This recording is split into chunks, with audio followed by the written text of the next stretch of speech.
The air hung heavy in the village of Karagak, thick with the smell of wood smoke and the promise of a coming storm. The villagers went about their evening routines, casting wary glances at the darkening sky. The storm clouds gathered ominously, a harbinger of something more than just rain. Night had fallen, blanketing the small Anatolian village in a darkness that felt almost alive. The streets were deserted, the usual hum of activity replaced by an eerie silence. It was as if the village itself was holding its breath, waiting for something to happen. A group of friends, young and restless, huddled around a flickering oil lamp, their laughter echoing softly off the stone walls. They were the heart of the village's youth, always together, always seeking adventure. Tonight, however, their usual cheer was tinged with an unspoken tension. There was Amit, the tall, quiet one. His silence often spoke louder than words. He was the thinker, the one who always seemed to know more than he let on. Layla, her eyes bright with mischief. She was the spark, the one who could lighten any mood with a single glance. Her laughter was infectious, a beacon of light in the dim room. And Ali, the natural leader, his brow furrowed in mock concentration as he shuffled a deck of cards. Ali was the glue that held them together, his confidence and charisma making him the unspoken leader of their group. The sound of shuffling cards and hushed laughter was abruptly cut short as Emin, the village elder, emerged from the shadows, her face etched with worry lines, her eyes reflecting the flickering lamplight. Emin was a figure of wisdom and authority, her presence commanding respect and attention. She clutched her shawl tightly around her frail shoulders, her voice a low tremor in the stillness. Her appearance was a stark contrast to the youthful energy in the room, a reminder of the village's deep-rooted traditions and fears. "Children," she rasped, her gaze sweeping over them with an urgency that silenced their youthful exuberance. Her voice carried the weight of generations, a tone that brooked no argument. The friends exchanged uneasy glances, their earlier mirth now replaced by a growing sense of dread. "Do not go into the woods tonight."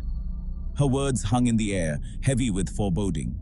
The woods, always a place of mystery and adventure, now seemed to hold a darker, more sinister promise. The Kapalak girl walks when the moon is full. The legend of the Kapalak girl was well known in Karaj, a tale whispered among the villagers for generations. She was a spirit, a ghostly figure said to roam the woods under the full moon, her presence a harbinger of doom. The friends felt a chill run down their spines, the weight of Emin's warning settling heavily upon them. The night was no longer just a backdrop to their gathering. It had become a living, breathing entity, filled with unseen dangers and whispered warnings. The friends exchanged uneasy glances. The legend of the Kapalak girl was one whispered around hearths and in hushed tones, a tale told to frighten children and keep them from venturing too far beyond the safety of the village. It was the story of a young girl, wronged and betrayed, who roamed the woods, her spirit tethered to the mortal world, seeking solace she could never find. But they were not children anymore, and the lure of the forbidden, the thrill of tempting fate, proved too strong to resist. Amit, ever cautious, shifted uncomfortably. "Mine," he began, his voice respectful but firm. "These are just stories, tales told to scare children." There's no such thing as the Kapalak girl. It's just a silly myth. "We'll be careful, Emin. We're just going for a walk, nothing more." The air grew noticeably cooler as they stepped beyond the protective embrace of the village, the scent of pine needles and damp earth replacing the familiar aroma of wood smoke. Each step they took seemed to echo in the silence, a stark contrast to the bustling sounds of the village they had left behind. The forest, with its towering trees and thick underbrush, seemed to close in around them, creating a sense of isolation that was both thrilling and terrifying. The path leading into the woods was swallowed by shadows, the moonlight struggling to penetrate the dense canopy overhead. The silvery beams of light that did manage to break through cast eerie patterns on the forest floor, making the path ahead seem even more uncertain. The deeper they went, the more the forest seemed to come alive, with shadows dancing and shifting in the corners of their vision. Despite their earlier bravado, a sense of unease settled upon them, as tangible as the heavy air they breathed. The forest seemed to have a life of its own, with every rustle of leaves and snap of a twig sending shivers down their spines. They exchanged nervous glances, each one silently questioning the wisdom of their decision to venture into the forbidden woods. The forest was alive with the chirping of crickets and the rustle of unseen creatures, each sound amplified in the stillness, setting their nerves on edge. The night was filled with an almost palpable tension, as if the forest itself was watching them, waiting to see what they would do next. Every sound seemed to carry a hidden meaning, a warning of the dangers that lay ahead. As they ventured deeper, the trees seemed to press closer, their gnarled branches reaching out like skeletal fingers, eager to snatch them into the darkness.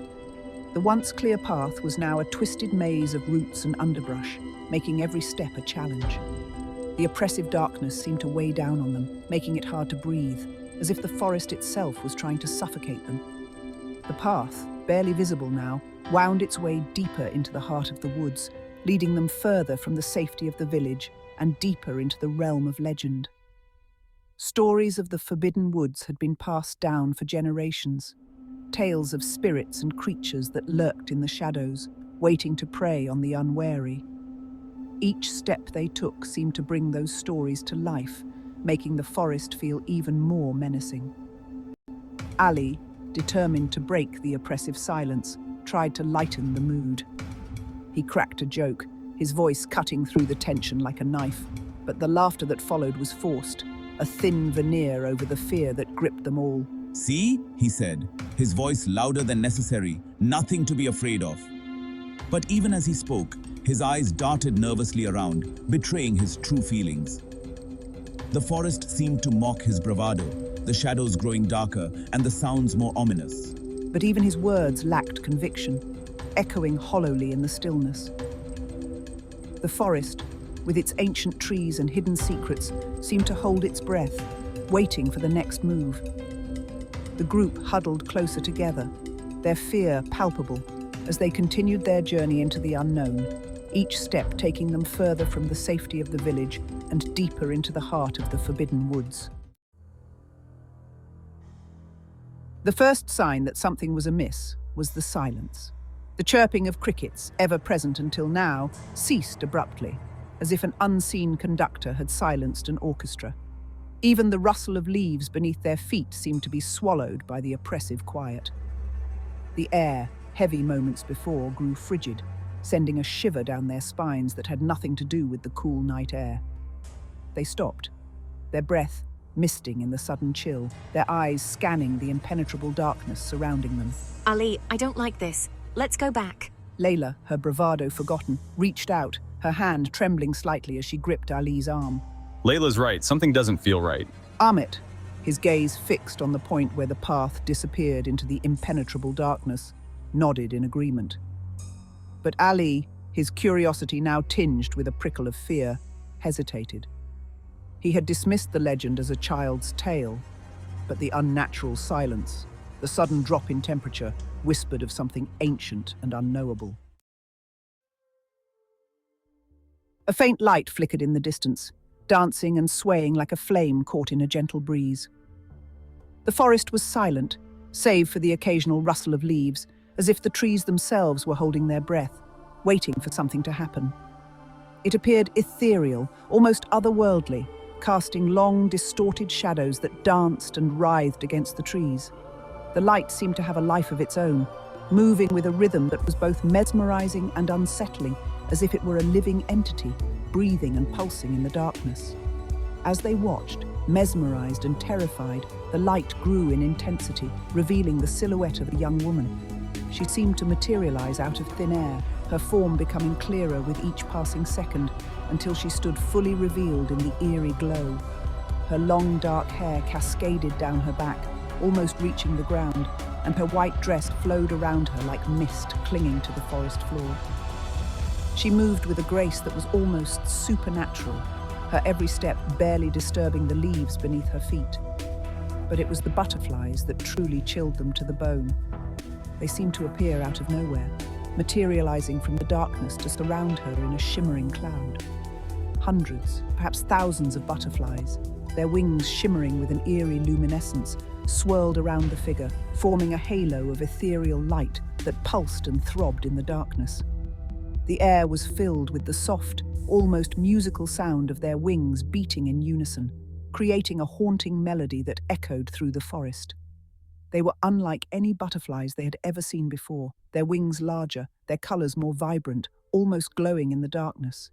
Each butterfly seemed to carry a tiny fragment of the light, their bodies pulsing with an inner glow that was both beautiful and terrifying. The Kapalak girl, for who else could it be, turned towards them, her face veiled in shadow. Yet her gaze, cold and ancient, seemed to pierce through them, reading their deepest fears. Her eyes, though hidden in darkness, seemed to glow with an inner light, a light that spoke of ancient knowledge and untold secrets. The butterflies, as if sensing her command, began to land on her, covering her hair, her dress, and her outstretched hands. They seemed to be drawn to her, as if she were their queen, their source of life and light. She began to move again, walking slowly through the forest, butterflies following her every step. The light they emitted cast an otherworldly glow on the trees and the ground, creating a surreal landscape that seemed to belong to another world. Her face, now partially revealed by the light of the butterflies, was hauntingly beautiful. Yet there was something unsettling about her gaze. It was as if she could see into their very souls, uncovering their deepest secrets and fears. As she moved deeper into the forest, the light began to fade, and the butterflies slowly disappeared into the darkness. The forest returned to its silent, watchful state, as if nothing had happened. But the memory of the Kapalak girl and her butterflies lingered, a haunting reminder of the mysteries that lay hidden in the shadows.